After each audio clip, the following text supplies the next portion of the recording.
Shall we look at the front pages of... I wonder what the world is talking about on this fine Sunday morning. It's only the 4th of January. The year is new.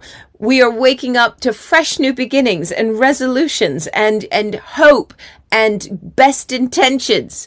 So what is the world talking about? Well, let's start with the Sunday Mirror, shall we? Because it's on top. The Sunday Mirror has decided to talk about U.S. Special Forces capture Maduro. President seized in an astonishing illegal attack. Do you see that? Illegal in brackets? Like, we're not sure. Is it legal? Is it legal? It's illegal. It's like, it's legal, but it's illegal. Like, illegal on paper, but not in reality. Like, what is that? What is that? Illegal. So you're not sure? Have you forgotten what international law? Okay, fine. Well, okay. Yeah, that's quite a big deal. You know what? That's a huge deal. We're going to talk about that today. U.S. Special Forces capture. We'll talk about that. But let's see what the Mail. Let's see what the Mail was talking about. The Mail. Oh, Trump. I'm now running Venezuela. Blindfolded and shackled, Nicolás Maduro, the brutal dictator worshipped by the left after being dramatically captured by U.S. Special Forces in a shock and awe raid. Shock and awe. Shock and awe raid. It isn't... like, if I asked you to attribute a feeling to shock and awe, like the term shock and awe, is it good or bad? Like, I don't know. Like, shock, bad, but awe, always, so like, awesome. Like, shock and awe raid. I don't feel like that's quite the term. Because it doesn't evoke the right feeling of horror. A shock and awe raid, shock and awe is like, oh, wow, well done. Wow, oh, impressive. Like, there's a certain amount of impressive. We should not in any way be impressed by this. And as the world reels, the White House declares, I'm now running Venezuela. Okay, but, these are sort of red toppy papers. Why don't we have, what about the Independent? What is the Independent talking about? Oh, okay, Trump captures Maduro and vows to run Venezuela. Okay, the Sunday Express. Captured. United States Special Forces take Maduro. Trump says, we're going to run Venezuela.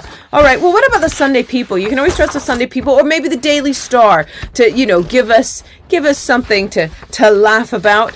Well, the Sunday People have gone with the full wrath of U.S. justice. It isn't the full wrath, though, is it? It isn't the full wrath because most of U.S. justice didn't know what was happening because Trump just went off on his own, didn't he, in the middle of the friggin' night and went and did this. There was no the full wrath of the U.S. I'll tell you what the full wrath of the U.S. justice is when the Supreme Court starts voting against Trump for things because even they went, okay, this is getting a bit ridiculous. Like, okay, Trump, could you please maybe publish your finances like we've asked you so many times to do, or just follow some law?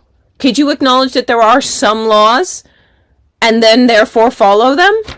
Okay, the Daily Star. Come on, Daily Star. We're counting on you. Counting on you. Give us something. Oh, okay. U.S. missile blitz to overthrow President. Peace-loving Trump attacks. Peace-loving Trump. Peace-loving Trump.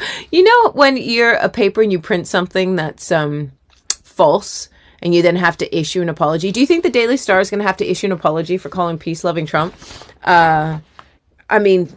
To be fair, he does have a FIFA award for peace, doesn't he? All right, come on, the Sun on Sunday. We hate it. And I didn't buy it, by the way. We just printed out its front page for free if there are any Liverpudlians watching. Nicked. Nicholas has been nicked. I bet they're quite proud of that. They had to come up with that quite quickly because no one had any warning.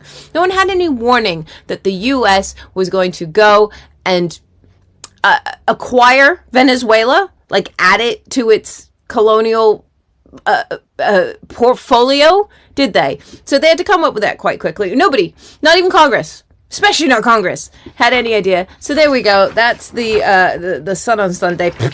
And then the Sunday Telegraph. Oh, well, you know what? The Sunday you can always trust the Times and the Telegraph to give you not just pictures and, and headlines and kind of warmongering, kind of scaremongering, but words. So what are the words of the Sunday Telegraph?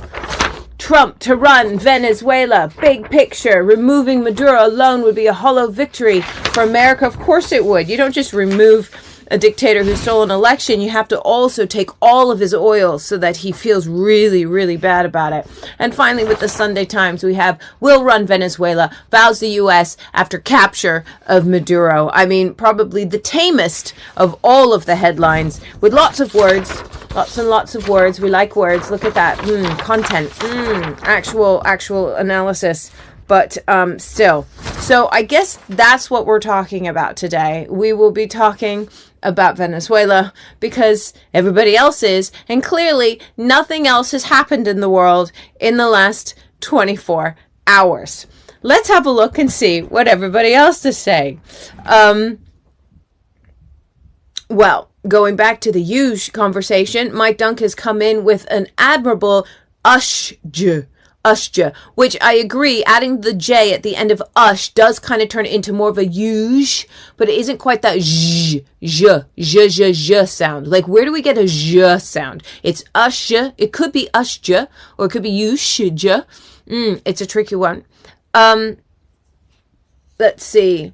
Luckily, says Mike, Trump is so creative. Like, he's like so creative. Like, and I have to give it to him. You know, like he's sitting there going, oh my God, everybody's focusing on me in the Epstein papers and I'm about to be trounced by the midterms. I know. I'm totally going to go and get myself a Venezuela, right? Because nobody else has one and no one else has like done that in a while. But I mean, yeah, we kind of sort of did like in Iraq like 25 years ago, but like I'm going to do it better. Okay. I totally agree. Might it be People's Republic of Trump crude Venezuela in the papers? Jared, it's an admirable attempt, but let's be honest, it's no nicked, is it? By the Sun. Hate to give him credit, but it was the only play on words that we had. That is how serious the papers took it, is that only the Sun on Sunday ever did any wordplay. That means it's that means it's serious. So Paul says, blimey, right, I'm shocked and awed.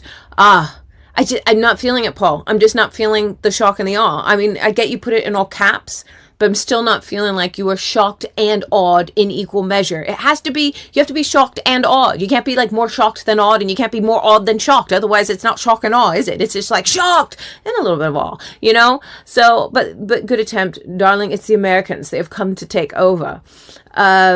Yes, what about Fergie's credit card? We need to know. Unfortunately, Paul, Shane is ill with the flu. So we do not get to, my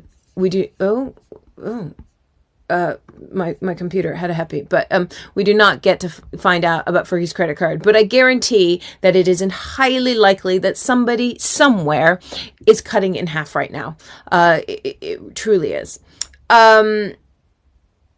Yes, Paul, I know. I'm sorry. As I say, we always with the Sun. But like I said, I didn't buy it. I've never bought it for this show. But they did print the front page. So if anything, we took a little bit of money from them, right? By printing it for free. They printed it, but we printed it for free and we used it without giving them a penny. So you just remember that's what happened. So yeah, in a nutshell, Trump decided after, this weird sort of last couple of months of blowing up small fishing boats and a couple of slightly larger oil tankers, and he kept attacking things by sea and essentially kind of moving his military closer and closer to Venezuela. On the 3rd of January, they decided to go in and kidnap the president, and I am going to use air quotes here, the president of Venezuela, Maduro, and his wife, and take them back to the U.S. to stand trial for, I mean, does it matter what crimes they're going to tell them that they've committed and then find them guilty of? Because it's all, dare I say, trumped up. Not to say that Maduro is a good guy. I'm not saying that at all. But what I'm saying is that the whole thing is staged. So, to say he's on trial for narco trafficking or to say he's on trial for stealing an election, which we know that he did back in July, is immaterial because it's going to be a kangaroo court. He's going to be found guilty. Goodness knows where they're going to put him. And it just turns the entire world order on its head. Amazingly, I saw Nigel Farage's tweet about this where he said, well, you know, it's kind of a little bit, sort of against international law, but if it makes Russia and China think twice, then all for the better. And you go, think twice about what? Are you saying that you think that this show of strength was designed to scare China and Russia into what? Sitting quietly in their own living rooms in case the U.S. comes in and kidnaps them and puts them on trial in New York? This has emboldened them. So, again, going back to our timeline, they go in and they kidnap Maduro and his wife, who are he is the sitting dictator of Venezuela. He has a government that is entirely staffed by puppets that entirely are, you know, it's like one hand up the puppet, one hand up their, you know, like up their ass. Like they're totally on it, which is ironic because it just sounds so familiar, doesn't it? Sounds so familiar. You know, who does that? Who comes into power and then just replaces everybody competent or good at their jobs or with a history in that field with someone who agrees with you? Like, what kind of good governance is that? I don't know who would do that. But anyway, so the VP, she's been left behind. She's there going, Maduro's our president. We'd like him back, please. But of course, the people are going, oh, thank goodness he's gone. Thank goodness he's gone, because he's been running their economy into the ground. They've had the largest exodus of people from their country other than Syria because of how horrendous it's gotten there. And they are quite glad to see the back of Maduro. However, they didn't want Trump to come in and run it, because now he's gone, yeah, we'll just run it. We're going to run Venezuela. We're going to run Venezuela. It's like they did have an election back in July where they proved that the opposition, Machado, was actually the winner, and she's very popular. She's incredibly popular in Venezuela. If he had come in and removed Maduro in this incredibly illegal way, he did not have the he did not have the permission of his own government to do this. He just took his military like it was his own private army and just went, let's go and Easter egg hunting. And the Easter eggs are called Maduro. And so he's gone off, you know, and done this without anyone's permission. But if he then installed Machado and basically came in and said, right, we're getting rid of all this entire puppet government of Maduro, we're going to put Machado in, he would be a friggin' hero worldwide. I think worldwide people would forgive him for the massive breach of international law that he did if he was going to come in and support Machado and support the economy and help them get back up and running. And then once they were back up and running, I think people would totally understand if the American oil companies just suddenly went, hey, remember how we used to like own and run stuff? Own and run your oil fields until you nationalized them. Yeah. So could we maybe come back and make billions off of your resources? I think people would understand if they went, yeah, come on in. We owe you. We know we owe you, right? I think they'd understand. But no, he's going to run it. And why doesn't he want Machado in there? He actually said Machado, not very popular. She's not she's not popular. She's not. Why? You know why he doesn't like Machado? Because she's the one who won the Nobel Peace Prize when he thought he should have it.